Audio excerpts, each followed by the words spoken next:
राजधानी दिल्ली में राह चलते कोई सपेरा और उसके साथ साधु के भेष में कोई मिल जाए और आपको 1 से 2 रुपया दान देने के लिए कहकर रोके और बोले तेरा भला होगा, तो सावधान हो जाइए। कहीं ऐसा ना हो कि लुटेरे का अगला शिकार आप हो जाए, क्योंकि लोधी कॉलोनी पुलिस ने ऐसे ही एक गैंग को दबोचा है जो राह चलते लोगों को रोककर पहले तो 1-2 रुपए दान देने के लिए कहते हैं, फिर जैसे ही टोकरी में पैसा डालने हाथ रखता उनका हाथ पकड़कर अंगूठी तक उतरवा लेते थे। इस सपेरा साधु गैंग के 4 लोगों को गिरफ्तार किया गया है, जिसमें साधु के वेश में रहने वाला राजू सपेरा उर्फ सोनू, ऑटो ड्राइवर अवधेश यादव और इनसे गोल्ड ज्वेलरी खरीदने वाला ज्वेलर सुमित भी शामिल है। इसके पास से 35 लाख की अंगूठी, 3 मोबाइल, भगवान के 3 लॉकेट, बैग और वारदात में इस्तेमाल ऑटो भी बरामद किया गया है। पुलिस के अनुसार लोधी कॉलोनी में रहने वाले एक शख्स से 14 अप्रैल को लूट की एक वारदात हुई थी, जब वो मॉर्निंग वॉक पर लोधी गार्डन जा रहे थे। जैसे ही ट्रैफिक सिग्नल पर गाड़ी रुकी, 2 लोग उनके पास पहुंचे जो साधु के वेश में थे। उन्होंने 1-2 रुपए दान करने के लिए बोला, लेकिन जब उन्होंने पर्स निकाला तो उसमें 100 से कम नोट नहीं था। पीड़ित ने 100 के नोट को देकर बाकी वापस देने के लिए कहा। उतने में साधु ने पीड़ित का हाथ पकड़ लिया और कुछ मंत्र बोलने लगा। उनके अंगुली में पहनी हुई डायमंड की अंगूठी को निकाल लिया। जब पीड़ित ने विरोध किया तो डिब्बे में रखे सांप निकालकर डरा दिया और वहां से ऑटो में बैठकर भाग गए। तुरंत पीड़ित ने मामले की शिकायत पुलिस को की। इस मामले में एसएचओ लोधी कॉलोनी की देखरेख में इंस्पेक्टर राजकुमार की टीम ने छानबीन शुरू की। लगभग 300 सीसीटीवी फुटेज की मदद से ऑटो के बारे में पता लगाया गया और फिर टेक्निकल सर्विलांस की मदद से पुलिस टीम आरोपी तक पहुंचने में कामयाब हो गई। पुलिस ने सोनिया विहार में छापा मारकर ऑटो ड्राइवर को पकड़ा। उससे पूछताछ हुई तो इनके 2 साथी और पकड़े गए, जिन्होंने वारदात को अंजाम दिया था।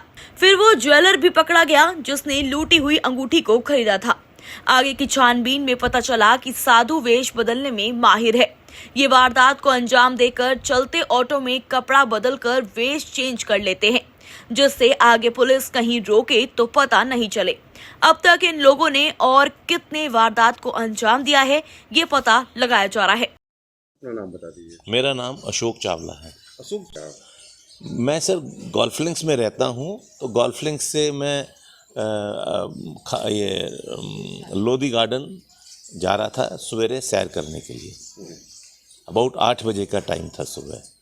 तो जैसे ही हमें गोल्फ लिंक से निकल के आया हूँ दयाल सिंह कॉलेज की रेड लाइट पे, तो रेड लाइट थी, मेरे उधर रुक गया क्योंकि रेड लाइट थी उस वक्त। तो ऐसे ही मेरे एक भिखारी आया, उसने वो सिर पे वो बांधा हुआ था और ये लटका रखा था साईं बाबा का वो। तो उसने मेरे को बोला कि मुझे 2 रुपए दे दो। मैंने उसको बोला कि मेरे पास 2 रुपए तो नहीं है, पर वो बहुत इंसिस्ट करा, नहीं जी मैं आपको बहुत ब्लेस करूँगा, ये करूँगा, वो करूँगा, आप मुझे दे दो। मैं कहा मेरे पास 100 रुपये हैं। कहते जी मैं 100 रुपये की चेंज आपको दे दूँगा। मैंने ठीक है, मैंने जेब से 100 रुपये निकाल के उसको पकड़ा दिया। जैसे ही मैंने उसको 100 रुपये पकड़ाया, उसने मेरा हाथ पकड़ लिया और हाथ पकड़ के वो मुझे कहने लगा कि आप सुख चाहते हो, दुख चाहते हो, आप जो चाहते हो मैं दिलवा सकता हूँ। मैं कहा मुझे कुछ चाहिए नहीं है। तो उसने मेरा हाथ पकड़ी रखा और उसको छोड़ने में नहीं आता था। और फिर उसने बात करते करते ऐसे मेरे हाथ में जो डायमंड की मुंदरी पहनी थी उसको उसने खींचा बहुत ज़ोर से, और खींच के ज़ोर से उसने बोला सब चले गए। उसने लेके डायमंड को और 100 रुपये के नोट को हाथ में ऐसे मोड़ के वो वापस मुड़ गया, क्योंकि वो बीच में हेज है, तो उस हेज से वो वापस होके सड़क की दूसरी साइड पे चला गया। मैं फिर अपनी गाड़ी को घुमा के उधर देखने गया, उसके पीछे गया, पर मुझे कोई नहीं मिला। फिर मैंने उसके बाद मैंने आके ये घूमा फिरा पर उसको ढूंढने में। एक्चुअली उसका एक आउटस्टैंडिंग फीचर ये था कि उसे गले में एक बहुत बड़ा नाग था।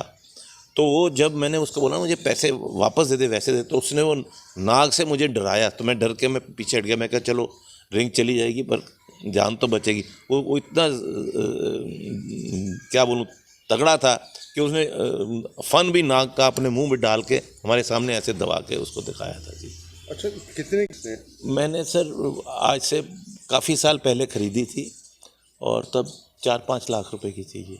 आज उसकी वैल्यू तकरीबन 35 लाख के करीब। हाँ, अबाउट 35 लाख के करीब होगी जी आजकल की वैल्यू। अच्छा, दिल्ली पुलिस का किस तरीके से उसमें रोल रहा? आपकी चीज़ें रिकवर हुई अब? जी ऐसा है कि दिल्ली पुलिस का रोल तो मैं चाहता हूँ कि ऐसा ही रहे और हर पुलिस फोर्स ऐसा काम करे जैसे इन्होंने करा है। अपना नाम बता दीजिए। ईशा चावला। ईसा जी, क्या घटना जो है आपके फादर इन लॉ के साथ हुई थी?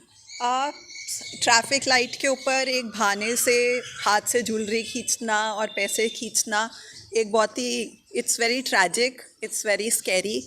हम छोटे बेबीज़ के साथ गाड़ी में होते हैं, कई बार हम विमेन अकेले होते हैं और हमने कुछ पहना होता है। ये बहुत ही अनफॉर्चुनेट है कि हमारी इतनी Delhi is like so equipped with so many cameras and so many facilities and still we have to go through all this, but this will be a learning lesson कि सारे लोग सीखेंगे कि अगर ऐसा कुछ करते हैं तो इसका इंजाम बुरा होगा, वो पकड़े जाएंगे। इससे कुछ मानती हैं जिस तरीके से दिन दहाड़े रोड पर इस तरीके हाँ, से 8 बजे का टाइम वीआईपी इलाका है, आपको पता है, आसपास सारे मिनिस्टर्स का घर है, पूरा वेल इक्विप्ड है। उस रेड लाइट पे ही 10-12 कैमराज हैं, तो भी उनकी इतनी हिम्मत और इतनी कि उन्होंने इतना बड़ा करा कि वो उसी टाइम छीन के ले गए और उनको कोई डर नहीं है कि वो सोचते हैं कि सब कुछ कर पाएंगे। आगे उन्होंने कहीं बेची, इतना कुछ कर लेते एक ही दिन के अंदर कि it's scary, but I am sure ये देख के एक सबके आगे एक एग्जाम्पल आएगा कि बुरा किसी के साथ नहीं करना चाहिए, क्योंकि इन दी एंड न्याय तो मिलता ही है। दिल्ली पुलिस ने जिस तरीके से रिकवरी करी उससे कितना संतुष्ट है कि दिल्ली पुलिस ने अपनी ड्यूटी करी पूरी तरीके से? ये बहुत ही अच्छा एक एग्जाम्पल है and it's commendable. We are very very thankful for this